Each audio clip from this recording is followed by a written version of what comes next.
ಇದೇ ರೀತಿ ಮಾಡ್ತಾ ಬಂದಿದ್ದೀವಿ ಕಾರ್ಯಕ್ರಮವನ್ನ. ಅಂದ್ರೆ ಒಂದು 20 ಜನ ಅಥವಾ 15 ಜನ ಸಾಧಕರನ್ನು ಗುರುತಿಸಿ ಬೇರೆ ಬೇರೆ ಜಿಲ್ಲೆಗಳಿಂದ ಅವ್ರನ್ನ ಕರ್ಕೊಂಡು ಬಂದು ಅವರ ಸಾಧನೆಯನ್ನು ಗುರುತಿಸಿ ಅವ್ರ ಬಗ್ಗೆ 5 ಅಥವಾ 10 ದಿನಗಳ ಕಾಲ ಅದ್ರ ಬಗ್ಗೆ ಡಿಸ್ಕಷನ್ ಮಾಡಿ ಏನೆಲ್ಲ ಸಾಧನೆ ಮಾಡಿರೋ ಅನ್ನೋದ್ರ ಬಗ್ಗೆ ಗುರುತಿಸಿಕೊಂಡು ಸಾಧಕರನ್ನ ನಾವು ಗುರುತಿಸಿದ್ವಿ. ಈ ವರ್ಷದ ಕಾರ್ಯಕ್ರಮದ ಸಾಧಕರು ತುಂಬಾನೇ ಒಬ್ಬ ವಿಶೇಷವಾಗಿರ್ತಕ್ಕಂಥ ಸಾಧಕರು ನಮ್ಮ ದುರ್ಗಪ್ಪ ಕಂಬಳಿ ಅವರಾಗಿರ್ಲಿ, ವೀರಣ್ಣ ಕೋಮಲಾಪುರ ಅವರಾಗಿರ್ಲಿ, ಯೋಗೇಶ್ ಬಡಗೇರ್ ಅವರಾಗಿರ್ಲಿ, ಫಕರೇಶ್ ಅಂದ್ರಾಳ್ ಅವರಾಗಿರ್ಲಿ ಮತ್ತಿತರು ಎಲ್ಲರೂ ಕೂಡ ಒಳ್ಳೆ ರೀತಿಯಲ್ಲಿ ನಮ್ಮ ಕಾರ್ಯಕ್ರಮಕ್ಕೆ ಆಗಮಿಸಿದ್ದಾರೆ. ನಿಮ್ಗೆ ಆಲ್ರೆಡಿ ಗೊತ್ತಿದೆ ಕನ್ನಡ ಸ್ಫೂರ್ತಿ ಮಾಧ್ಯಮ ಯಾವ ರೀತಿ ಕೆಲಸವನ್ನ ಮಾಡ್ತಿದೆ ಅನ್ನೋದ್ರ ಬಗ್ಗೆ ಅಲ್ವಾ. ನಮ್ಮ ಕೊಪ್ಪಳ ಜಿಲ್ಲಾದ್ಯಂತ ಪ್ರತಿಯೊಂದನ್ನು ಕೂಡ ನಾವು ಹೊರ ತೆಗೆತಕ್ಕಂಥ ಕೆಲಸ ನಮ್ಮ ಎಲ್ಲ ಸದಸ್ಯರಿಗೆ ಗೊತ್ತಿರಬಹುದು. ಎಷ್ಟು ಸಾರಿ ನಾವು ಗ್ರಾಮದ ಬಗ್ಗೆ ಎಚ್ಚರಿಕೆಯಿಂದ ಕೆಲಸ ಮಾಡ್ತೀವಿ ಅಂದ್ರೆ ಸುಮಾರು ಎಲ್ಲ ದೇವಸ್ಥಾನಗಳನ್ನ ಸಣ್ಣ ಸಣ್ಣ ಮಕ್ಕಳನ್ನು ಕರೆದುಕೊಂಡು ಸ್ವಚ್ಛತೆ ಕಾರ್ಯ ಆಗಿರ್ಲಿ, ಜೊತೆಗೆ ಚರಂಡಿ ವ್ಯವಸ್ಥೆ ಕಾರ್ಯ ಆಗಿರ್ಲಿ, ರಸ್ತೆ ಆಗಿರ್ತಕ್ಕಂಥ ಕಾರ್ಯದ ಬಗ್ಗೆ ಎಚ್ಚೆತ್ತುಕೊಳ್ತಕ್ಕಂಥ ಕೆಲಸವಾಗಿರ್ಲಿ, ಇನ್ನು ಇದಲ್ಲದೆ ಬೇರೆ ಬೇರೆ ಗ್ರಾಮಗಳಲ್ಲಿ 10 ಕೆಲಸಗಳನ್ನು ನಾವು ಕನ್ನಡ ಸ್ಫೂರ್ತಿಯ ಮೂಲಕವಾಗಿ ನಿರಂತರವಾಗಿ ಕೆಲಸವನ್ನ ಮಾಡಿದ್ವಿ.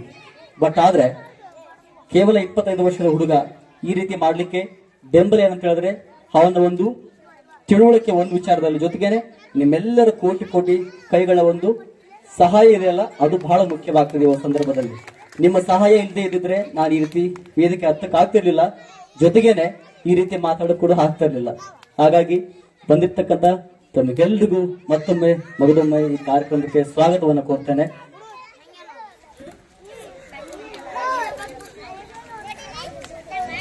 ಓಕೆ, ಇನ್ನು ಸ್ವಲ್ಪ ಸಮಯ ಇರೋದ್ರಿಂದ ನಮ್ಮ ದುರ್ಗಪ್ಪ ಅವರು ಮಾತನ್ನ ಹೇಳ್ತಾರೆ ಹಾಸ್ಯವಾಗಿ. ದಯವಿಟ್ಟು ಹಂಗೆ ಒಂದು ಹಾಸ್ಯವನ್ನು ತೆಗೆದುಕೊಂಡು ಬನ್ನಿ.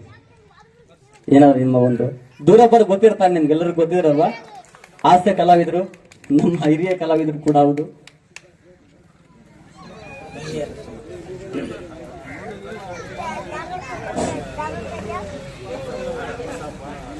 ಎಲ್ಲರಿಗೆ ನಮಸ್ಕಾರ.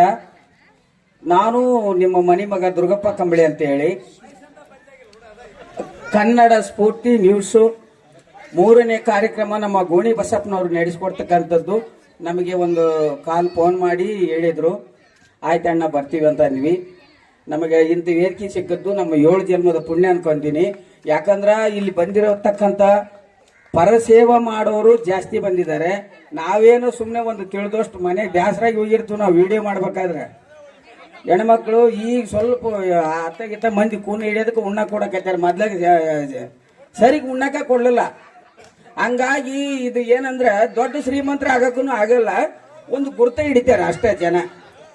ಅದಕ್ಕಾಗಿ ಇದು ಸೇವವನ್ನ ನಮ್ಮನಿ ಮಕ್ಕಳಿಗೆ ನಾವು ಸರಿಗೆ ನೋಡ್ಕೊಳಕ್ ಆಗಲಾರ್ದಂತಾಗ ಒಂದು ಪ್ರಾಣಿ ಪಕ್ಷಿಗಳಿಗೆ ದಾನ ಧರ್ಮವನ್ನ ಮಾಡಿ ಪರಹಿತಕ್ಕಾಗಿ ಮಕ್ಕಳ ಶಿಕ್ಷಣಕ್ಕಾಗಿ ಒಳ್ಳೊಳ್ಳೆ ಕಾರ್ಯಗಳನ್ನ ಮಾಡುವಂತ ದೊಡ್ಡ ದೊಡ್ಡ ವ್ಯಕ್ತಿಗಳು ಇಲ್ಲಿ ಬಂದು ಕುಂತಿದ್ದಾರೆ. ಇವ್ರನ್ನೆಲ್ಲರೂ ಕರೆಸಿದ್ದ ನಮ್ಮ ಗೋಣಿ ಬಸಪ್ಪನವ್ರಿಗೆ ನನ್ನ ನಮಸ್ಕಾರಗಳು.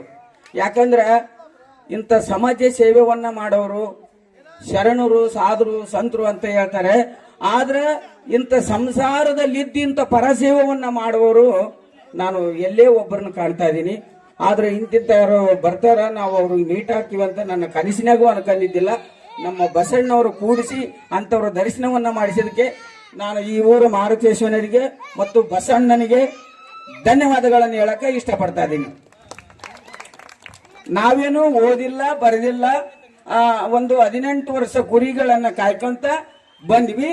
ಆಮ್ಯಾಗ ಕಮತ ಮಾಡ್ಬೇಕಂತ ಊರಾಗ ಬಂದಾಗ ನಮಗೆ ನಾಟಕದಾಗ ಒಂದು ಪಾತ್ರ ಕೇಳಿದ್ವಿ. ಇಲ್ಲ ನೀನು ಕುರಿ ಕಾದಿದಿ ಬ್ಯಾಡ ಅಂತ ಅಂದ್ರು. ನನಗೆ ಎಲ್ಲಿ ನಾಟಕ ಮಾಡ್ತಾರೆ ಅಲ್ಲಿ ಬೆಳ್ತನ ಆಗೋದಕ್ಕ ನಡ್ಕೊಂತ ಹೋಗಿ ನಮ್ಮ ಅಪ್ಪನ ಕೂಡ ಒಂದು 20 ರೂಪಾಯಿ ಇಸ್ಕೊಂಡು ನಾಟಕ ನೋಡೋ ಚಟ ಅಂತೂ ಅವಾಗೂ ಇತ್ತು. ಅವಾಗ ಭಜನಿ ಮಾಡೋರು ನೋಡಿ ಭಜನಾ ಮಾಡಿದ್ವಿ, ನಾಟಕ ಮಾಡೋರು ನೋಡಿ ನಾಟಕ ಮಾಡಿದ್ವಿ, ಬೀದಿ ನಾಟಕ ಮಾಡಕ್ ಅವಕಾಶ ಕೇಳ್ಕೊಂಡು ಅಲ್ಲಿ ಹೋಗಿ ಸ್ವಲ್ಪ ಸೇವವನ್ನ ಮಾಡಿದ್ವಿ. ಅದ್ರಾಗ ಮತ್ತೆ ಇದು ಬೆಂಗಳೂರವರೊಬ್ರು ನಮ್ಗ ಇವತ್ತು ಅವ್ರನ್ನ ನೆನೆಸೊಳ್ಳೇಬೇಕು. ಶೂಟಿಂಗ್ ಮಾಡಕ್ಕಂತ ನಮ್ಮ ಗ್ರಾಮಕ್ಕೆ ಬಂದಿದ್ರು ರವಿ ಸಾರು, ಭಾಗ್ಯ ಮೇಡಮ್ ಅಂತ ಹೇಳಿ. ಅವರು ಇಲ್ಲಿ ನಾಟಕದ ಕಲಾವಿದರು ಬೇಕಾಗ್ಯಾರ ಅಂತ ಹೇಳಿ ಒಂದು ಆಡಿಷನ್ ಇಟ್ಕೊಂಡು ನಮ್ಮನ್ನ ಕರೆಸಿದ್ರು. ನಾವು ಆಡಿಷನ್ ಕೊಟ್ವಿ, ಅದರ ಪಾಸ್ ಆತು. ನಮ್ಮನ್ನ ಕರ್ಕೊಂಡು ಒಂದು ಸಿನಿಮಾದಾಗ ಪಾತ್ರವನ್ನ ಕೊಟ್ಟಿದ್ರು. ಆ ಸಿನಿಮಾ ರಿಲೀಸ್ ಆಗ್ಬೇಕನ್ನೋ ಟೈಮಕ್ಕೆ ಅವರು ಕೊರೋನಾದಾಗ ನಮ್ಮ ಡೈರೆಕ್ಟರ್ ಸರ್ ತೀರ್ಕೊಂಡಾಗ ನಾವು ಸುಮ್ಮನೆ ಊರಾಗ ಇದ್ವಿ. ಆಮ್ಯಾಗ ನಮ್ಮ ಕೊಂಬ್ಳಿ ಸುರೇಶ್ ಸರ್ ಅಂತ ಒಂದು ಹೇಳಿ ಗಬ್ಬೂರವರು, ಅವರು ದೊಡ್ಡ ಸಾಹಿತ್ಯಗಾರ, ಅವರು ಒಂದು ಜಾನಕಿಯನ್ನ ಕಿರುಚಿತ್ರವನ್ನ ಬರೆದು ನೀನೇ ಮಾಡ್ಬೇಕಂತ ಹೇಳಿ ನಮ್ಮೂರ ರೇಣುಕಮ್ಮನ್ನ ನಮ್ಮನ್ನ ಕರೆಸಿ ಆ ಜಾನಕಿ ಸಿನಿಮಾ ಮಾಡಿಸಿದ್ರು.